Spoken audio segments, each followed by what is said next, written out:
Hi, and welcome to Shelf Life. I'm Judith Falloon-Reid, and I'm so happy to be with you today on Jamaicans.com. As always, like the page. I wanted to share this with a friend. It's going to be a really good episode. And of course, drop a comment in the section below.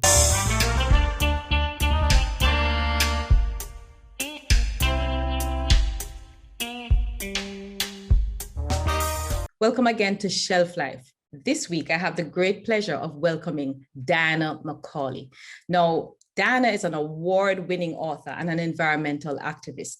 Many of us know her from her work with the Jamaica Environment Trust, but for book lovers, we know her as a brilliant author, the brilliant writer of books such as Gone to Drift, Dog Heart, Hurricane, and her latest novel, which we're going to talk about today, Daylight Come. Hi, Diana. Good to have you on Shelf Life, finally. Hi, Judith. Thanks for having me. You know, I've read 3 of your books. I'm a big fan. I absolutely love your work. And I think part of it is because, apart from the fact that I really read mostly Caribbean authors, but your work is very real. Even your fantasy work is very real. And I'm going to get to that when we talk about Daylight Come. But before we even talk about the books, I always like for my viewers to get to know you a little bit. Tell me a little bit about Diana, growing up in Jamaica, where you're born, all that kind of stuff. Okay, so I was born in Kingston, Natal Hospital. My family actually comes from rural Jamaica, though. But my grandparents moved to Kingston, you know, as part of my grandfather's transport business. And if you're older, you might remember McCauley's country buses. That was my family. Yes. I grew up in Kingston. It's funny that I find it strange now to think I've lived all my life in a city, because I don't think of myself as a city person. But I was fortunate that my parents liked the outdoors. So I grew up, you know, going to the beach, hiking, on the sea. My family was kind of seagoing. And I think that is what gave me my love of the outdoors, you know.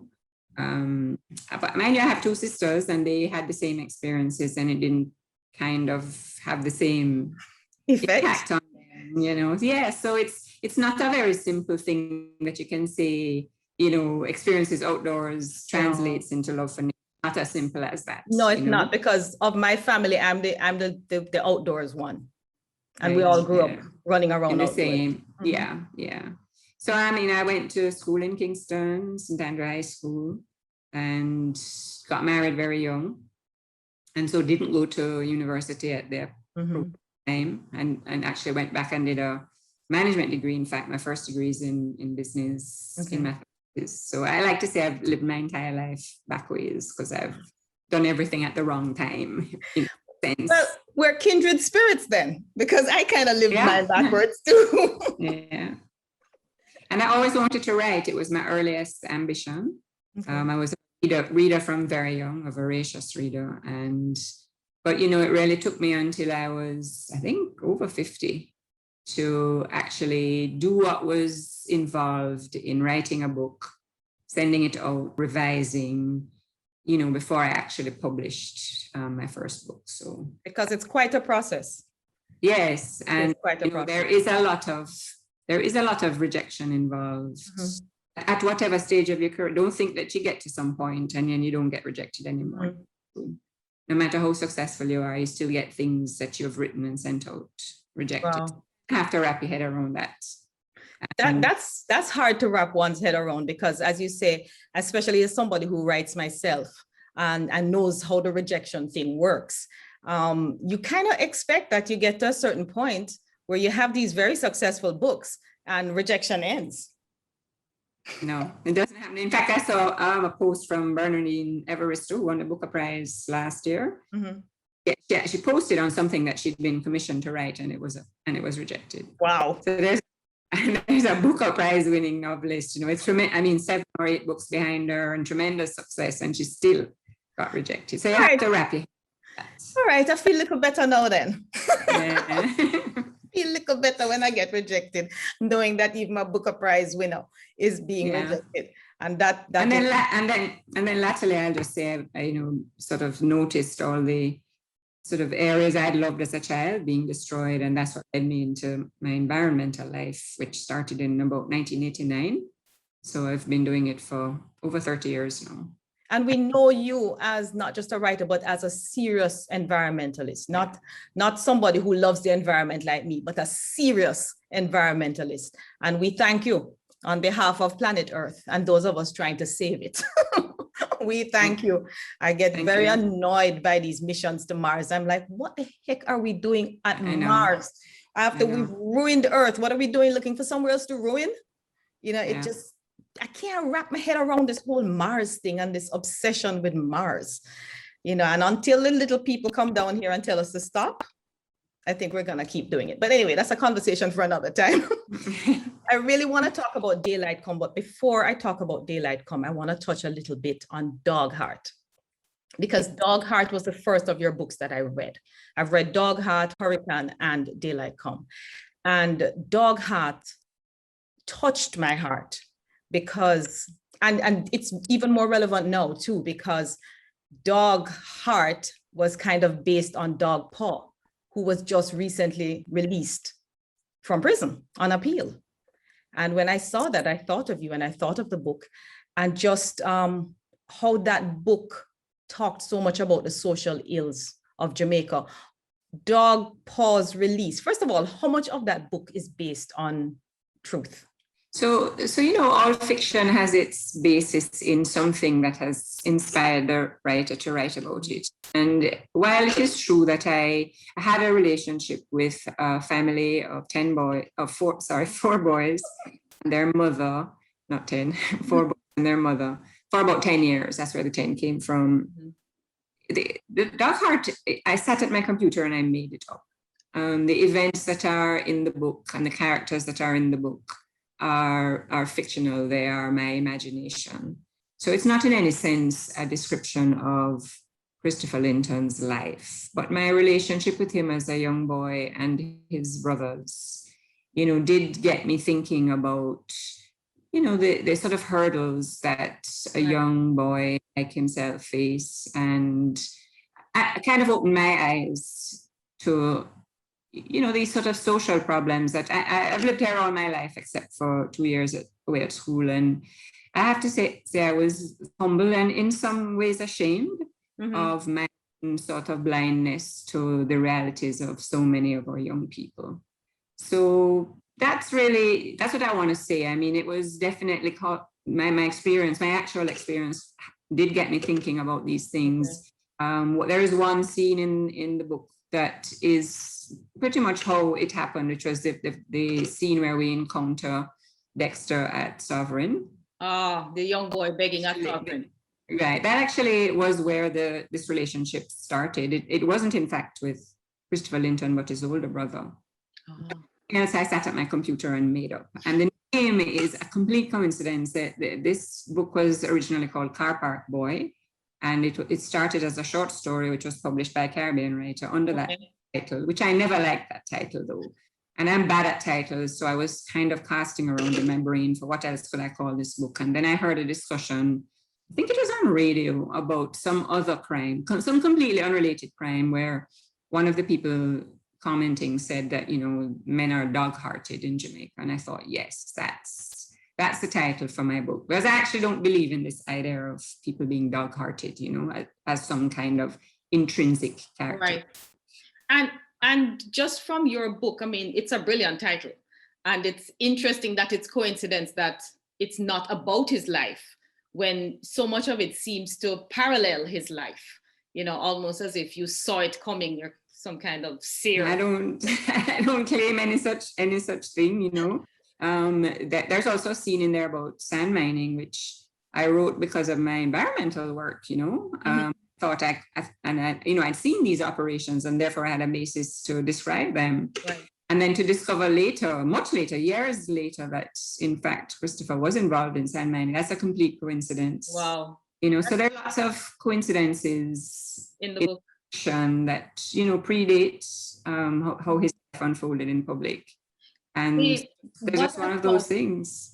What I found very stirring about Dog Heart. And I think that's the word I'm going to use, is stirring about Dog Heart, and stirred my conscience. And I think would have stirred the conscience of everybody who read that book, is just how much the social ills of the country we call home, of Jamaica, or, how those social ills have contributed to the crime wave that we have.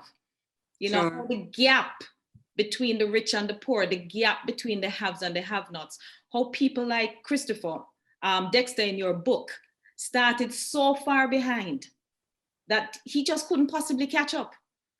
Which he says in the book, that it's like a race on sports day and you're so far behind and the other kids are wearing shoes and you're barefoot and the track is stony, and it certainly caused me to think deeply about these things, reflect about them, to also recognize that my own sort of upper middle class prescriptions of the solution being education were entirely too simplistic, And I wanted in writing the book to humanize the kids that we all drive past on the street. I will say that was much more common then than it is now, but it still is there.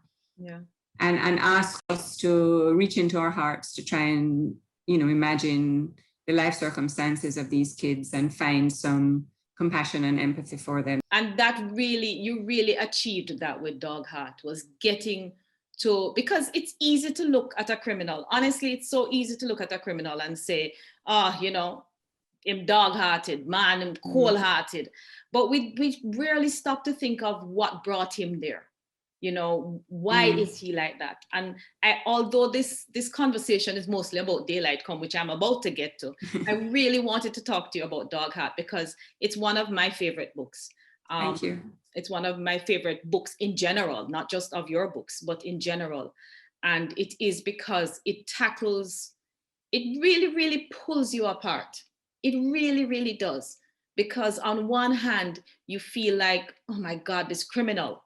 And then on the other hand, you feel so sorry for the circumstances that created the criminal that we're looking at. And I think that if we had more of our people who make policy reading books like Dog Heart and understanding that, listen, the policies that we're making, it can't just be about arrest and lock up and throw them in jail and leave them there. It cannot just be about that. Not everybody can be rehabilitated, but most can. Yeah, if the social conditions are different and if whatever interventions are made come early enough, I do believe that. I believe. The thing I would like about that is that I have rarely talked about the sort of experience I had with these 4 boys, because I did not want to sort of use that as opportunistic book promotion, if you know what I mean. I mean, there was that opportunity, and I didn't want to do that. But at a point in time when Christopher was arrested, I was very disturbed by the commentary about, his so-called dog-heartedness and this sort of, way we regarded this young boy who I had known. And that is what really, influenced me to talk about the experience I'd had, because I wanted to say that, this boy who I met when he was, I don't know, about 10, maybe 9 or 10, he was a loving, lovely child. And something flipped that switch. Years of... I wanted to say that. I wanted to acknowledge that, so that we could have a more nuanced discussion about life of somebody like Christopher. Well, that was good. You really, really achieved that. So let's get to Daylight Come, because... Whole different problem. Whole different problem. And one that you are uniquely qualified to address as a serious environmentalist. I'm an environmentalist, but I'm not the serious environmentalist like you, who studied and who have spent years and years of your life fighting to save this planet that we live on. I'm one of those people who follow the work that you do and follow the work that other people do. And I had the absolute privilege of going to Antarctica in 2007, being the first Jamaican woman on record to go, and just seeing for myself what a wonderful world this could be if we could breathe fresh air, like truly fresh air without all the pollutants. And so Daylight Come is a fantasy, but as with everything else that you do, it makes you stop and think, that could this fantasy become a reality? So just give the synopsis of Daylight Come, because it's better you do it than me.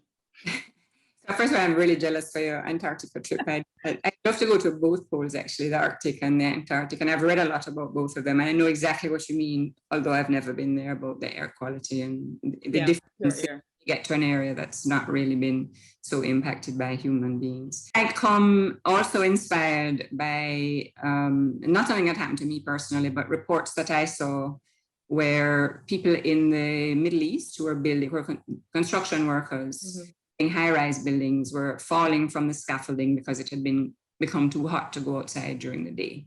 Unreal. And I was aware at the time when I saw these news reports. And when I came home, I started to think about it in a way that you do when you're sort of wanting to know if an idea is going to become a novel, not all of them.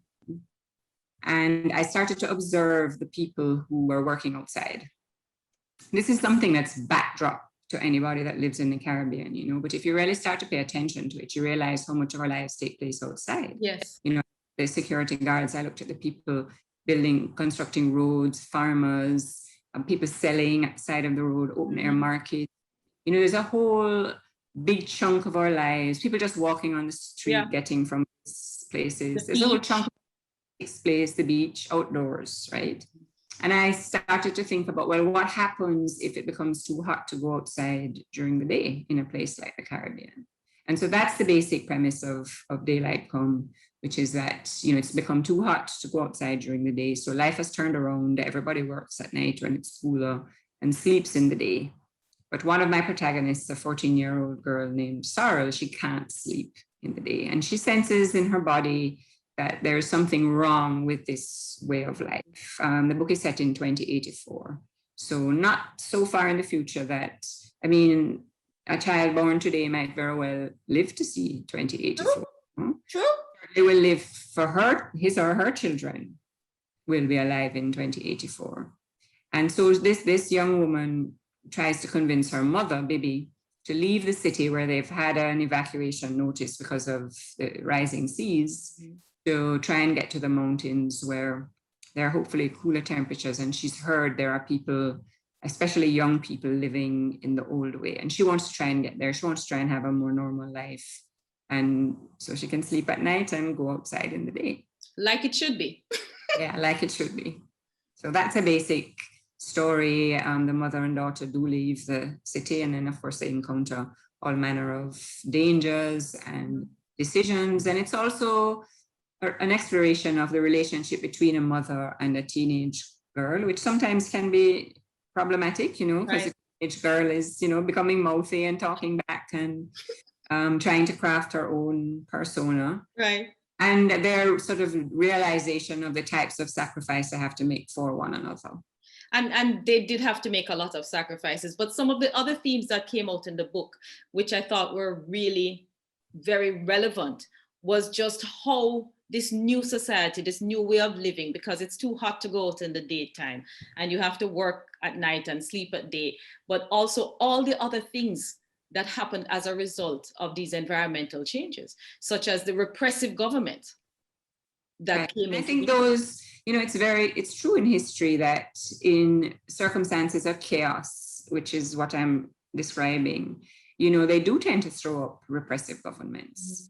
So in Daylight Come, there's a government force called the Domins, and they're shadowy, you know, they're not greatly described, but you get to understand that there are dangers that are posed by the government, that, you know, any kind of dissent is not tolerated.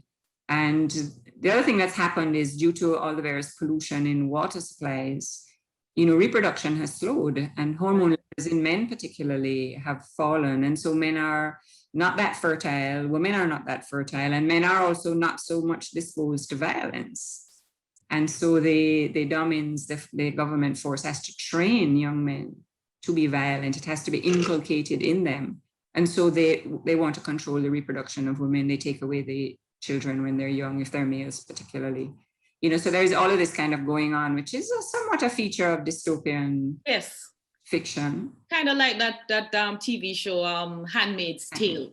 Right. That whole Yeah. dystopian society where. But I haven't actually read about it having its source in, pollution, in the fact that pollution has, disrupted our sort of hormone levels and the various things that make us human, including our ability to have children. It's interesting sure that someone has written about it, though. I'm sure somebody has, and it's interesting that you made that connection, because it is true that more women are turning to other means of trying to conceive. More couples are doing all kinds of things to try and conceive, because it seems to be becoming harder. And somehow you never seem to connect that with a pollution situation. They say it's stress, but stress, of course, is not just the stress of work and stuff like that, but pollution causes stress as well on the body. And somehow you've managed to make that connection. I try to include things that have already happened, not all in one place or all at one time. But I do know, for instance, that, sperm levels in men have been documented as declining because of chemical pollution. Rarely seen anything about women's fertility. I do know women are having children later and the stress that you mentioned. So, but it's already known that there are falling sperm rates in men, Wow. Other things in the book about what the different things that we would eat in such a world, because fisheries have collapsed. Right. All our domestic animals have become feral, so, our pigs and chickens and that kind of thing have become feral and actually attack human beings. So, and this also has happened in other parts of the world. So I try to include things that have, not at scale, of course, but they are entirely possible at scale to happen. So you really believe that there could come a time when daylight could become reality if we don't do something? If we don't change the way we operate our societies, I am certain of it. The timing is unpredictable. And this question of feedback loops, tipping points, but the scientists don't, the temperature is rising at a certain level. But what scientists don't know is if there's going to be some tipping point when, let's just say, there's a collapse of a very large glacier that causes, the sea level to rise more than they've predicted, or one of the very big concerns now is acidification of the oceans.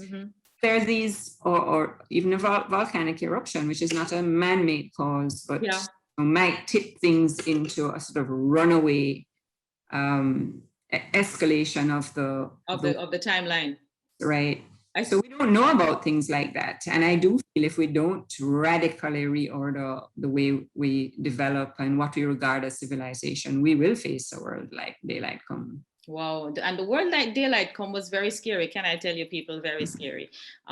Especially for somebody like me who believes in climate change.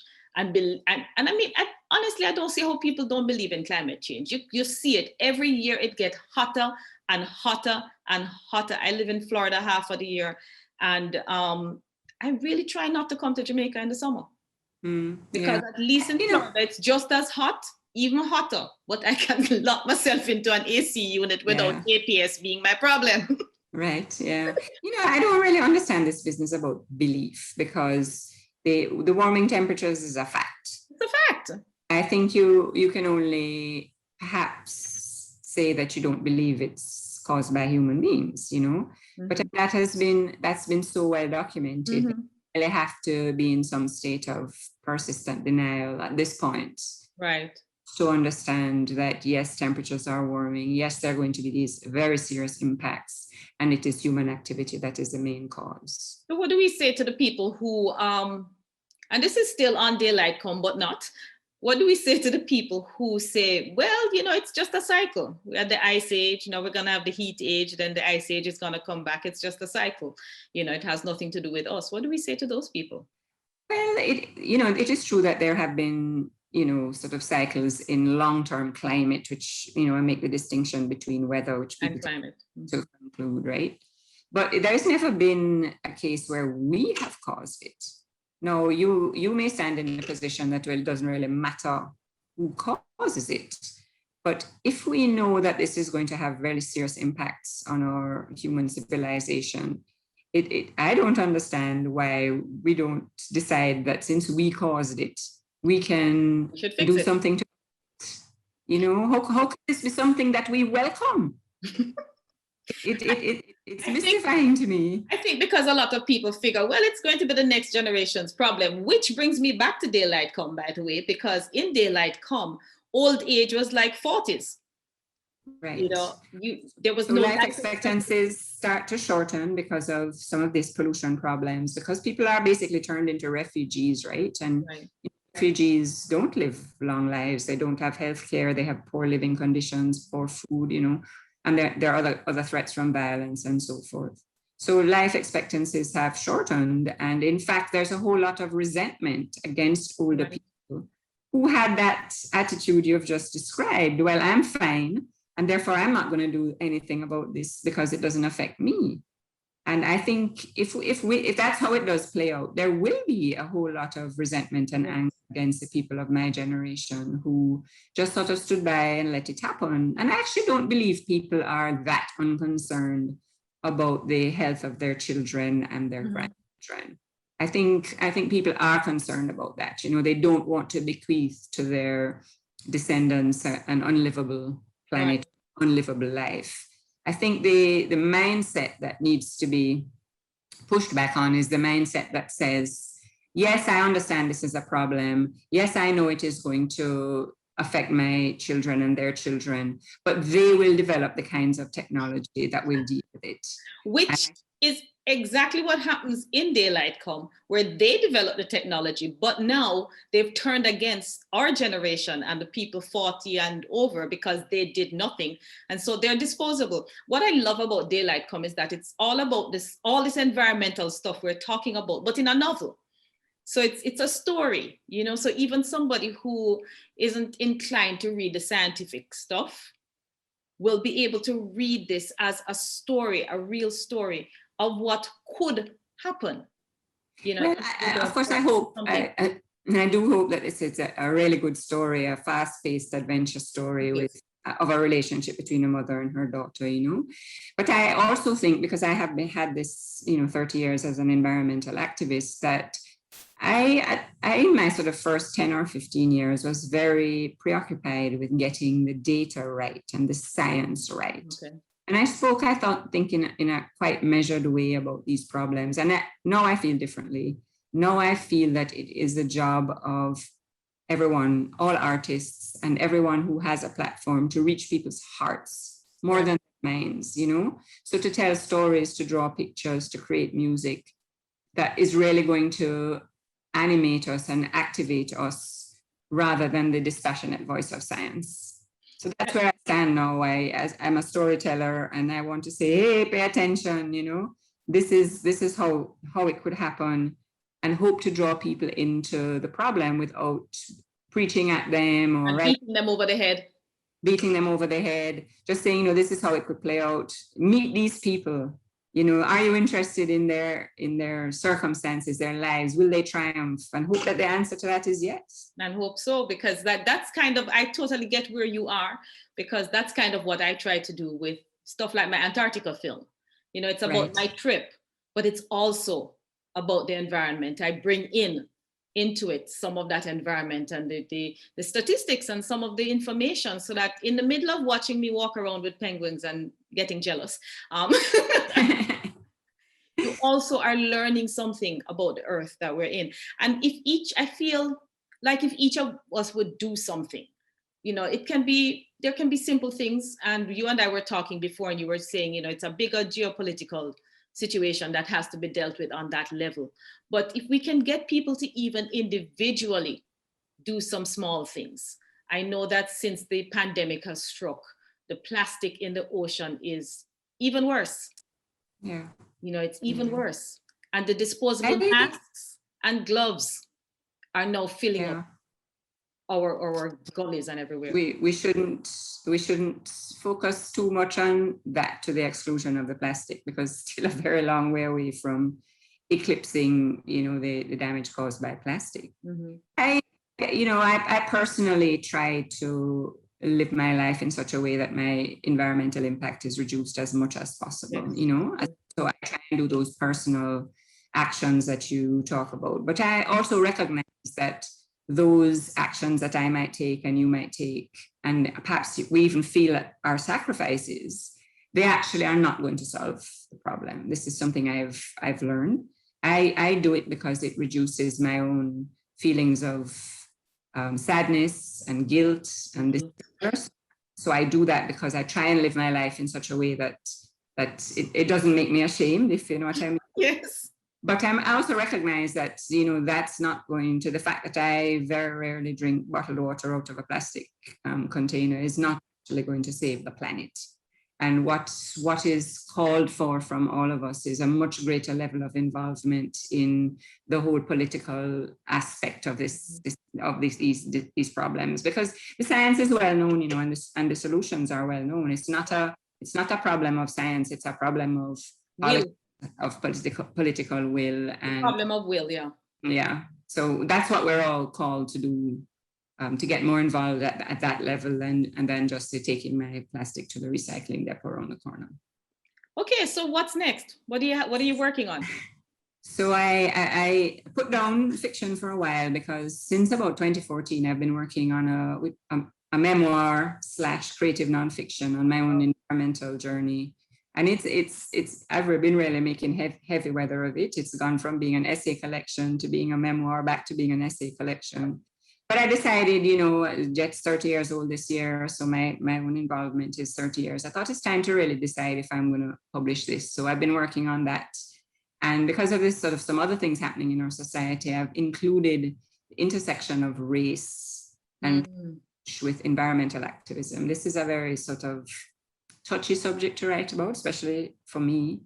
But I think it has to be faced, how so many environmental activists, and especially in the Caribbean, are light-skinned privileged people, in what way have we failed to engage with and involve, people who are not from our social class, and, if that's been a failing, how can it be addressed? And the book is structured around my own childhood experiences with places, right, and then later attempts to get those places protected from various kinds of impact, tourism, mining, whatever.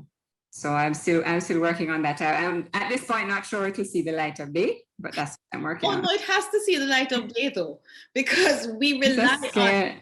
It's a scary book to write. No, but the work that we leave behind as writers, as filmmakers, as creative people, artists, anybody in the creative industry, as the work we leave behind is the work that's going to help the change coming up. So it has to make the light of day. You've spent 30 years working on the environment in Jamaica. We all know you from Jet, and so you have to leave that behind. You really have no choice, I must tell you. That's what I'm working on right now. Yeah, you have a duty. You have to leave it. I hear you. You have to leave it. You have to teach your sensei. So, Diana, it's been great talking to you. I look forward to when that book comes out, whenever that is. I look forward to chatting with you more another time, where I know we're going to meet up on a couple of other forums, environmentally and otherwise. And it has been great. It has really been great. And I've really looked forward to this. Folks, listen, you have to check it out, okay? She's Diana McCauley. The specific book that I want you to read is Daylight Come. This can happen, people. It's a novel, it's a great novel, and it's a great novel for, what I like about it too, is that kind of like that tween. The tweens can read it. I had to learn that term a few years ago, the in-betweeners between teenage and older teenage and adults and preteens and all of that. It's a book that really talks about what could happen. The adventure is real. The dangers in there are real, and the outcome of the book was good. It was good to the point where it reached. Like I can actually see more of this book. So that was actually my thought. When I wrote it, I had envisaged a sequel. Yes, I can see the sequel. I can see. Where you left us is like, okay, we're here. What next? So I'm looking forward to the sequel of Daylight Come as well as the book about your environmental journey. Ladies and gentlemen, Diana McCauley, Daylight Come. Please go out and check it out. If you have any any interest in what happens to us on this planet and not Mars, if you have no intention like me to go live on Mars, then you need to check out this book. Thank you so much, Diana. Have a great day, and I'll catch you again. Thank you, Judith. Thanks for your support. Walk good. You too. That was simply a wonderful conversation. Thank you so much, Diana. Thank you, viewers, for watching. I hope you enjoyed it. Thank you for being with me again on Shelf Life. I'll see you again next week, same place, same time, and we'll see what else I have hanging out on my shelf.